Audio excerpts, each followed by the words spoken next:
Hello, you lovely people and friends and family. Welcome back to the channel.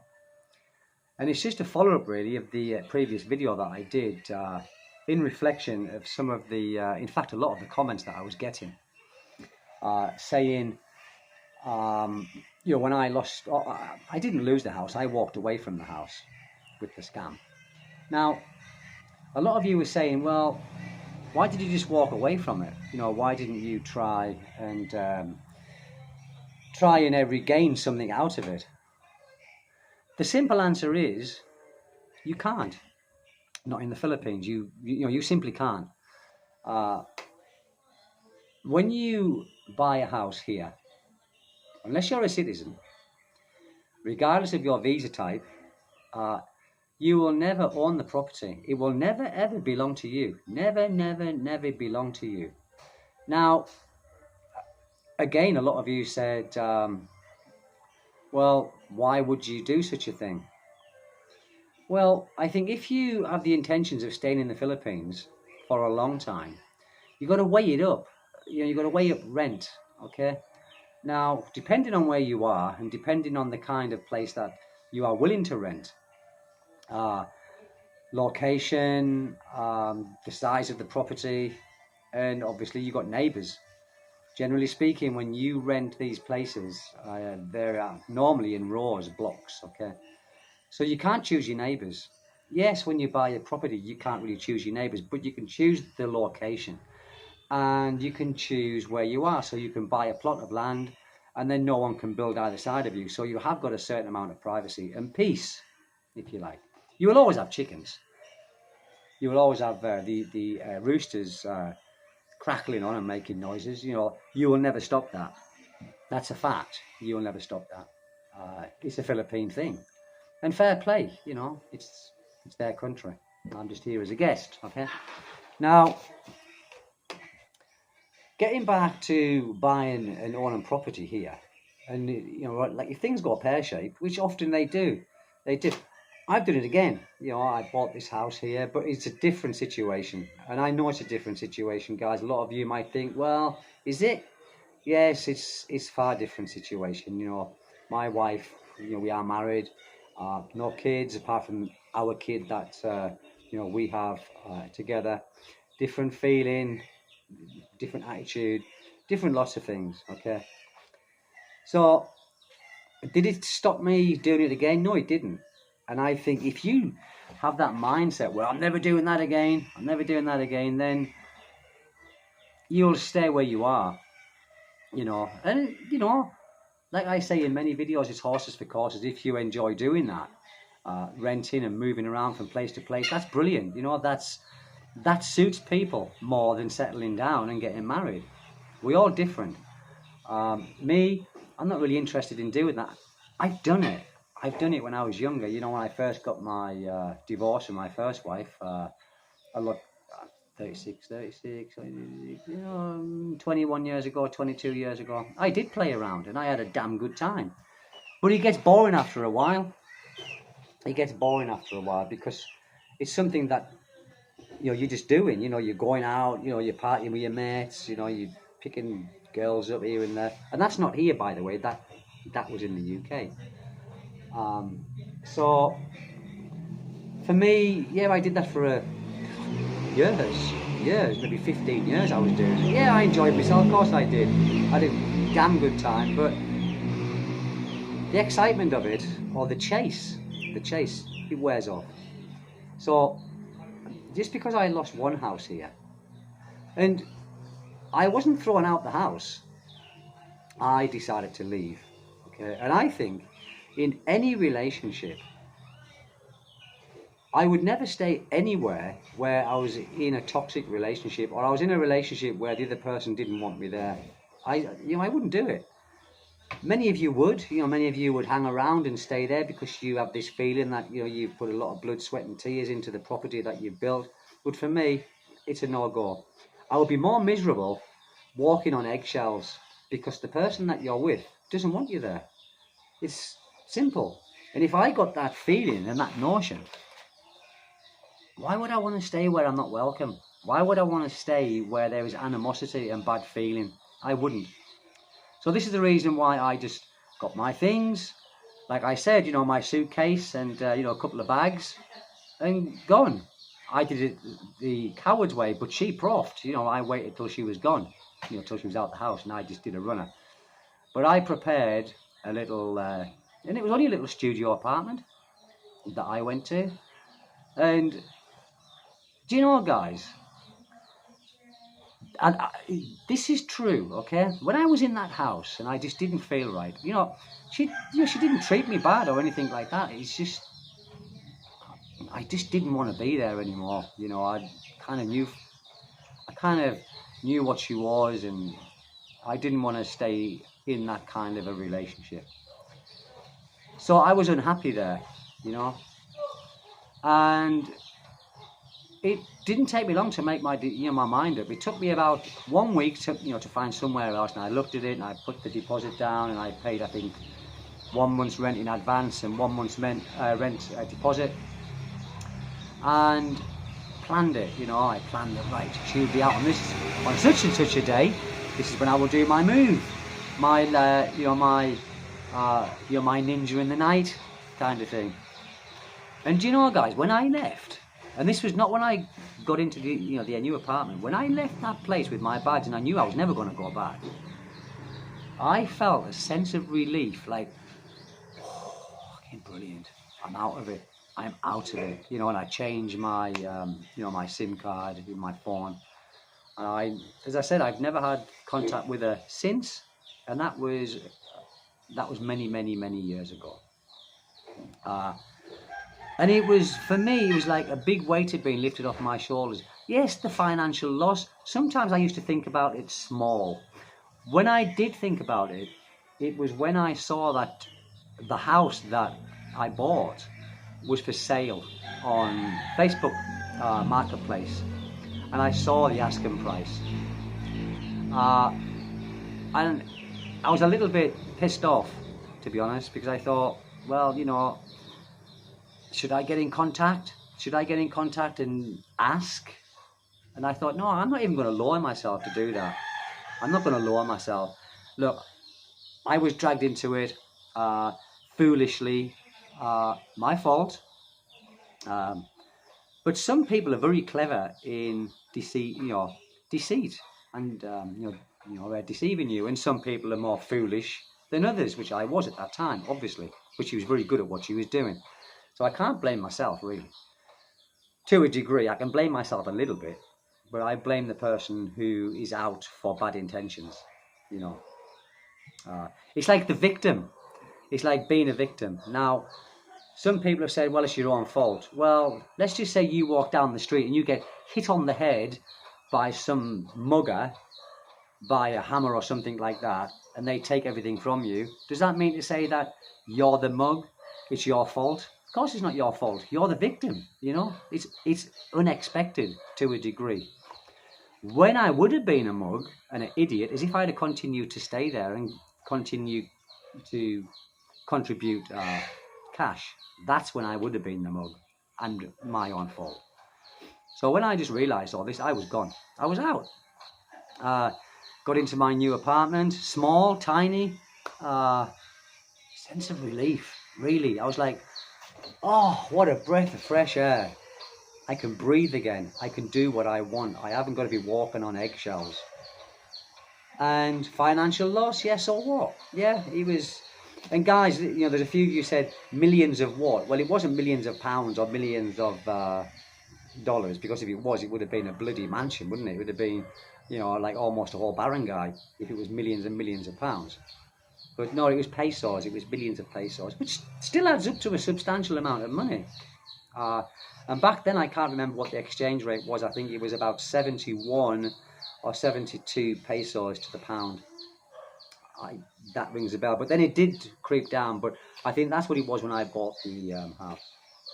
And the furniture, yes, a lot of you said you bought furniture. Yeah, I did buy furniture. I had the shop made, like all the bars put in and the shelving and things like this. That's what you do, isn't it, when you do something? I was there. I was flat out. I was flat out into it. I was like, yeah, we'll do this, do that. I said, yeah, it's good. It's a good little income. And then when it didn't go right, that's it. But getting back to doing it again, I think if you decide not to do it again, then that's up to you. That's up to you. Some people might say, well, you're a fool for doing it again. Well, how many people in the UK get married again? Many. Many get divorced and lose houses, and many get divorced and lose financial amounts of money. But we do it again. Many do it again. Many don't, but many do. And then the many that have done it again, most of them are happily married now, and it's the best thing that they ever did. And it was the best thing that I ever did was when I walked out of that house with my suitcases and my bags. So for me, I would never stay anywhere where I'm not wanted, where, like a relationship had broken down or there was bad feeling, regardless of financial or the blood, the blood, sweat and tears that we put into the place. Listen, bad memories are bad memories, they are. And all the time you stay somewhere where you're not welcome, you're not creating good memories. You're just fooling yourself. You're just creating bad memories because that affection is gone. So you are, in effect, living your separate life in a house where the other party doesn't want you there. I think that's foolish. That's just my opinion. I think it's foolish, and I'm one of these people who wouldn't do that. It was like my first wife, when we both agreed that we never rowed, me and my first wife. We just fell out of love. We were like brother and sister in the end, and we were just wasting our lives. So we both sat down as adults and spoke. And my first wife was a bit of a control freak, hated it. So I just sat down and I just said, look, I'm leaving. And she was upset. I was upset. I had 2 children together. But we sorted it out in an adult fashion. We sorted the access to the children out without going through lawyers and things like this. We sorted that out between us. The only thing that went through a lawyer was the house. And what I said to my wife was, I said, look, I don't want you to sell the house. Keep the house. But I said, when you do sell the house, I want a little bit from it. Just a little bit. And the amount was 15%. I said, I would like 15% of the value of the house. And she said, yeah, perfectly fine. No problem at all. But she stayed in the house for quite some time. Then she met someone else and she got married again. I think after about 8 years, she was married again. And she sold the house and she kept to her word. She forwarded me 15% of the value of the house, of the sale, after everything had been taken out, the capital gains and whatnot, taxes and stuff. And I still got like a half-decent relationship with my first wife now because of the children. Well, they're adults now, they're not children anymore, they are adults and they've got their own lives. But again, I wasn't prepared to stay in a relationship and waste a life where it wasn't what I was wanting, or it wasn't good anymore. Yeah, my brother is one of these people who he stayed with his wife, and they've been married forever, and they're not happy together, but they stay together because my brother said to me, he said, I'm not starting again. I've got too much investment into this place. And I said to him, so you're going to be living? He says, yeah. He says, we're just like brother and sister. I said, yeah, you are exactly like me and what my first wife was. He said, yeah, but it's okay. I said, well, like I said, some people are different, some people are different. They can make it work, I suppose, in a degree, but it's just like living 2 separate lives, and you're wasting your life. Life is very short, guys. The older you get, the more you begin to realize that. And the years pass by so damn quickly. They really do. When you get, your late 40s, early 50s, it just flashes by. So my way of thinking is, and I think it should be everybody's way of thinking, make every day count as best you can. Yeah, you have some shit days and you have some good days, but at the end of the day, we have the blessing feeling that we're still alive. We woke up this morning and we've still got this day ahead of us. Problems are problems. Everyone will have problems. Everyone deals with problems in different ways, but problems can be overcome. But if you stay in a house where that problem is continuing, it builds up and builds up and builds up, and it manifests its way into your soul, and you just end up a very, very unhappy person, and a very sort of insecure person as well. But yeah, we bought this. Well, we didn't buy the house; we bought the land, and we built the house. Not finished. There's still a lot of work to do on it, but it's different this time. I've got my own son here, with my wife, and look, guys, nothing is for certain. We don't know the future, so I can't say to you, well, yeah, I'll be here forever. We don't know. Things happen, things change. It'd be stupid to actually think you're going to be somewhere forever. You might be, but you might not. But the way that I see it is, this is for my boy as well, for my son. So if the worst happens, my boy is being left something. Legacies are nothing, guys. Legacies are nothing. Your legacy is soon forgot. I don't believe in leaving legacies and things like that. I think live the life, the way you want to live, to lead it, and just try and do good in the world. Try and do good. Good to some people doesn't come naturally. Good to me, I think, comes naturally, and I don't need religion to actually know what's good and bad. I try and do the best I can. I'm not perfect, not by a long chalk. I never will be perfect, but I try my best. I try my best, and I think I'm doing okay. Okay. Pick yourself up, dust yourself down, and start again. Shit hits the fan in any walk of life, whether you're rich, poor, or in the middle somewhere. It's how we deal with it that matters. And I've dealt with this, I think. I just walked away from that. I lost that money. So what? I still got my health. I'm here. I'm living another life. So, regards to, can you get anything back from your property once you buy it in the Philippines? No, you can't. You're a foreigner. You can't. You aren't entitled to absolutely diddly squat. And anyone who tells you otherwise is either misinformed or they don't know what they're talking about. You can go to a lawyer here and you can say, well, yeah, it's my house, I paid for it, and the partner will not have a leg to stand on about that, because they would not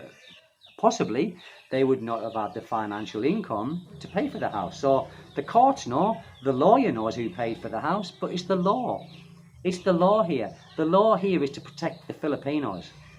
It's to protect them. It's not to protect us. And they know what goes on. The law here knows what goes on.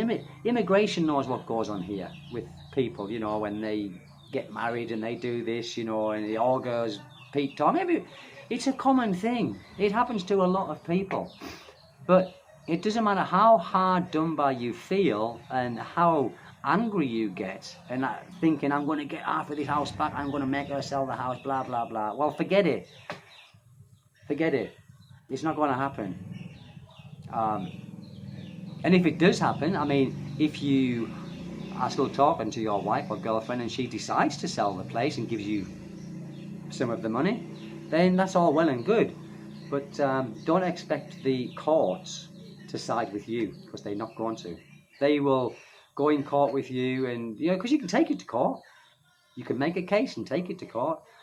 And what's your case? Is your case going to be, well, we got married, we bought the house, and then she decides that she doesn't want me? That's not a reason in the that will not work. It simply will not work, because the law is the law. The law is here to protect the Filipinos, and we can't own land. We can't own land. Many people get condominiums, but to me, a condominium is just like leasing a place where you're still paying yearly for you're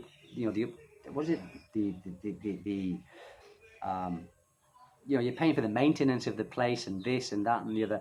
I would never buy a condominium personally. I wouldn't. Yeah, you can own the condominium, but you're still leasing it. For me, it's not for me. It is for a lot of people, and fair play to you. It's brilliant if that's what you want, because condominiums have got a lot of amenities. Some have got gyms, and some have got swimming pools and everything like that, and a bar in the place. That's brilliant if that's what you want. But I like a little bit more out of the way, and I like a little bit more privacy. And so this is why I do what I do when I buy somewhere like this, you know. But that's it, guys. You know, no hard feelings. I was scammed, big style. Uh, will I get scammed again? I don't know. I don't know. We never know. I hope not, but I hope not that I. But the first time but I knew the first time. I knew it was too late. I'd already bought the house, but I knew very soon into it, within months. But there you go. And I think it's always best to be honest. Yes, people paint a great picture of the Philippines. I love the Philippines. I wouldn't slag the Philippines off just because I was stung once. I was stung twice or 3 or 4 times. I still wouldn't slag the place off because I love the place. There is good in everything, in every place, and there is bad in everything. Listen, guys, in every country where it's quite poor, and this is another thing as well, right? There are always going to be people who are going to want to take your money off you. You know, we're in a poor country, you know, so you've got to be prepared for that. Does it make the place bad? No, in my opinion, it doesn't. It just makes it what it is. It's just what it is, guys. I love the place. I've met some great people here, and I will probably continue meeting great people here. There is another vlogger called Filipino Vlogger. She's a lovely lady. She's, you know, go over to her site, to her channel, Filipino Vlogger. She's got some great content on there. And she's a great lady. You know, she works. You know, she's got a full-time job. I don't know much about her personal life. I don't. You know, it's not my intention to ask about that. But we're going to do some videos together in the near future. And I think it's going to be a good thing. You know, we're going to be doing some different things. When I go fishing on the boat, she's going to come on the boat and do some videos of that. And she's a good lady. Like I said, full-time job. There are many good people here, guys. There are some great people here. But there are also some scammers, you know. People get scammed in the West. It's just, you know, people don't talk about it as much because they think, I'm going to the Philippines, oh, fucking scam, and this, that, and the other. So people talk about it a lot. Look, how many of you guys or people that you know have lost a lot of different assets in your home country? I bet you could name a few. And the cost will be a lot greater than what I lost. So anyway, guys, that's it. Please subscribe to the video, share the video, and more content coming, guys. More content coming. Because I love the Philippines, and I've got so much of stuff to report about on the channel, and I enjoy doing it. And that's it. It's Friday night. Is it Friday night? Yes, it's Friday night. I hope to upload this video in a couple of hours. Take good care, guys. Thank you very much. Subscribe, hit the like, share, all them things. Bye-bye, guys. Thank you.